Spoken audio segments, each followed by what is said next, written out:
¿Qué más, muchachos? Bienvenidos a un nuevo video para el canal. Hoy tenemos rodadita del terror, o sea, hoy y mañana hay rodada. Pues espero les guste y recuerden apoyarme con un like o comentar cualquier cosita. Y si me ven, me pueden pedir calquita, ya tenemos calca nueva y camiseta.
Muchachos, eso fue todo por hoy.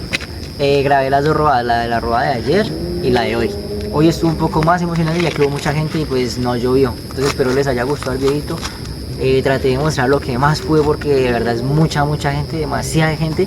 Y a veces se complica un poco la cosa para manejar y se vuelve como alborote. Pero espero les haya gustado mucho. Pueden suscribirse, dejar like y cualquier cosita, cualquier cosa, comentar.